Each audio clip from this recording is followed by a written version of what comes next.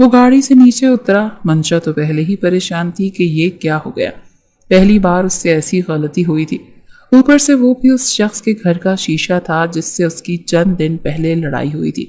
شہریار اس کے پاس آیا اور کہنے لگا، یہ کیا کیا ہے تم نے میرا نقصان کرنے کا ٹھیکہ لے رکھا ہے۔ پہلے تم نے میرے کاندھے کو وکٹ سمجھ کر توڑنے کی پوری کوشش کی، اور جب تمہارا دل نہیں بھرا تو تم نے میرے کمرے کا شیشہ توڑ دیا۔ اس کے پیسے بھرو لڑکی، ورنہ میں تمہیں چھوڑوں گا نہیں۔ وہ بھی بے تحاشا غصے میں تھا۔ وہ کہنے لگی، میں نے جان بوجھ کر نہیں کیا، ایک تو پتہ نہیں میرے ہاتھوں آپ کا نقصان ہی کیوں ہوتا ہے۔ بہرحال اس بار شہریار نے لحاظ نہیں کیا تھا، اس کی کلائی پکڑی اور اسے اس کے گھر کے پاس لے گیا۔ ڈور بیل بجائی تو دروازہ چوکیدار نے ہی کھولا تھا۔ کہنے لگا، بلاؤ اس کے گھر والوں کو، آج میں اس لڑکی کا دماغ درست کر کے رکھ دوں گا۔ چوکیدار جب اندر گیا تو اتفاق تھا کہ اس کا بھائی بھی گھر پر ہی تھا۔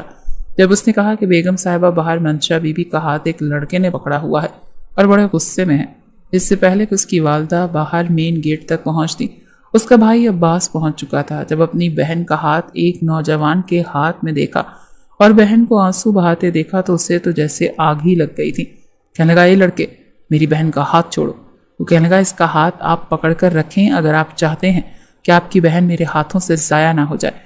میرے کمرے کی کھڑکی کا شیشہ توڑا ہے اس نے اپنی اس بال سے۔ آئندہ اگر اس نے میرا کوئی بھی نقصان کیا تو یاد رکھیے گا، میں اسے چھوڑوں گا نہیں۔ عباس نے جب یہ سنا کہ غلطی منشا کی ہے تو جیب سے پیسے نکال کر دے دیے۔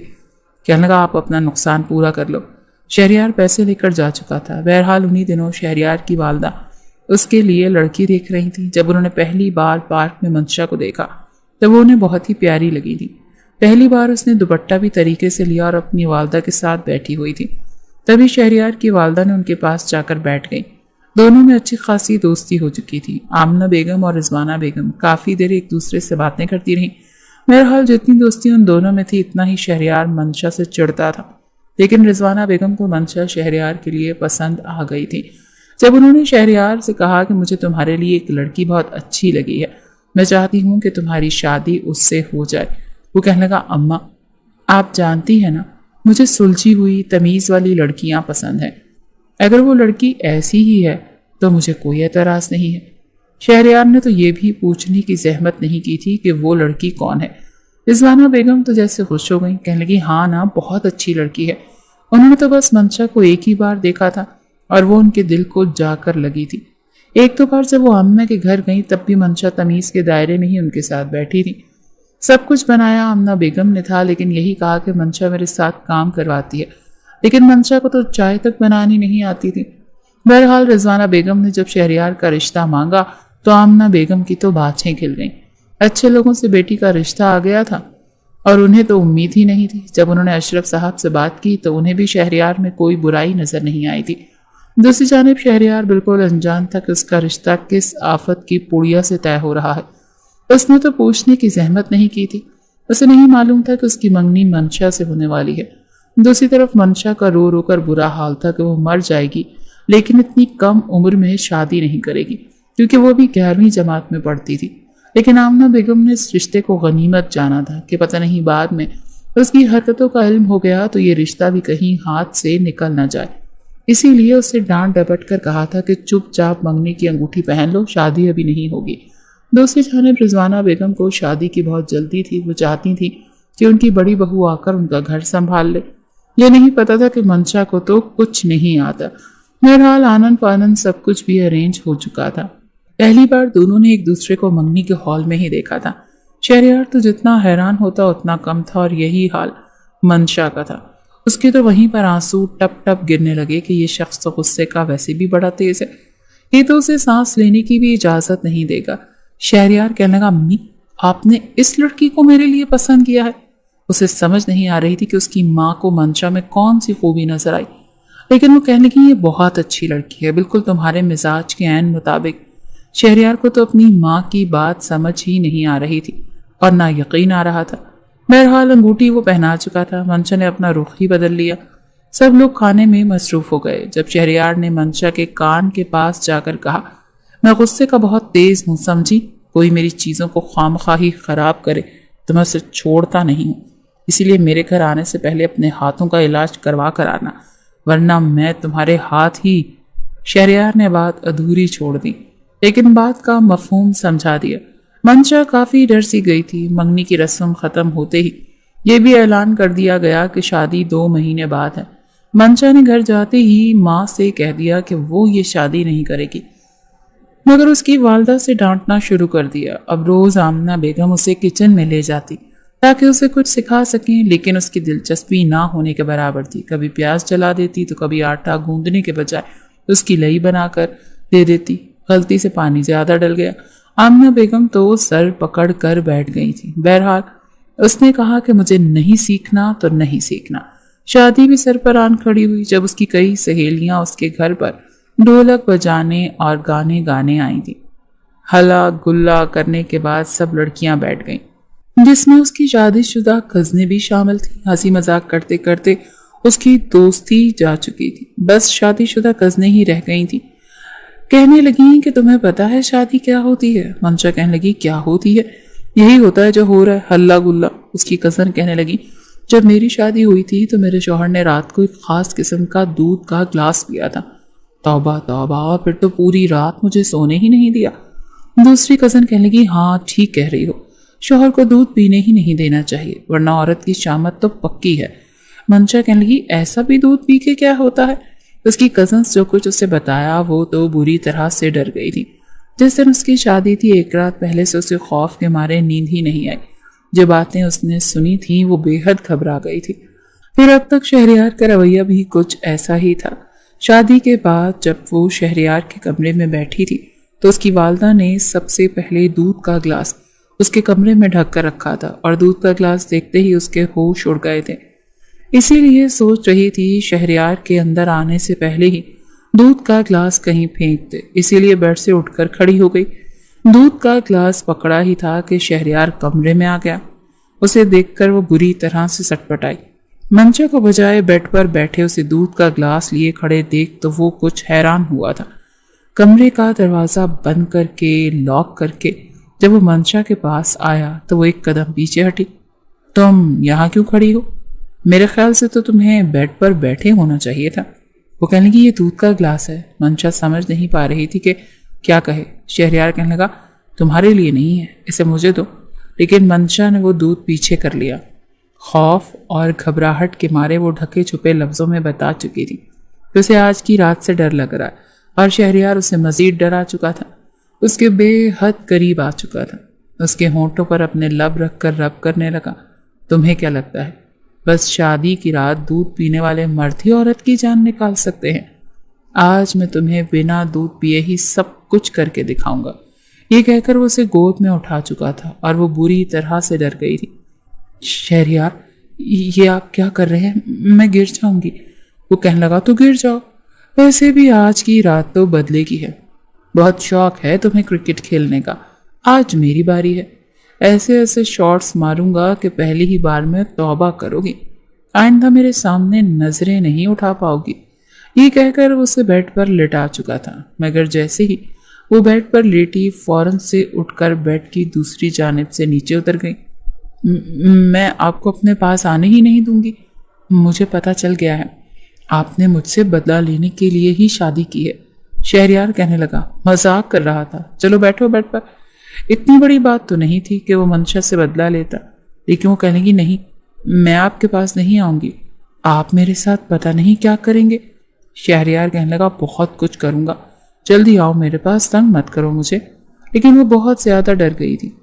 شہریار کہنے لگا دیکھو مجھے غصہ نہ دلا، ٹھیک ہے مت آؤ میرے پاس، میں بھی کوئی مرا نہیں جا رہا تمہاری سنگت کے لیے، لیکن یاد رکھنا تم خود آؤ گی میرے پاس۔ وہ کہنے لگی میرا کیا دماغ خراب ہے جو میں آپ کے پاس آؤں گی؟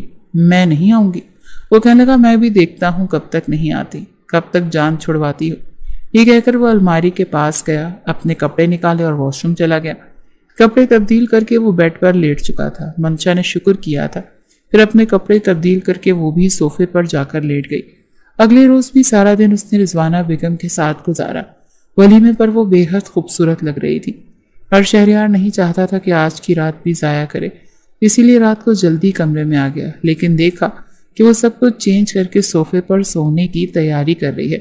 شہریار کہنے لگا یہ کیا بدتمیزی ہے، کل بھی تم پاس نہیں آئی اور آج بھی کپڑے چینج کر لیے، کس سے پوچھ کر کیے ہیں؟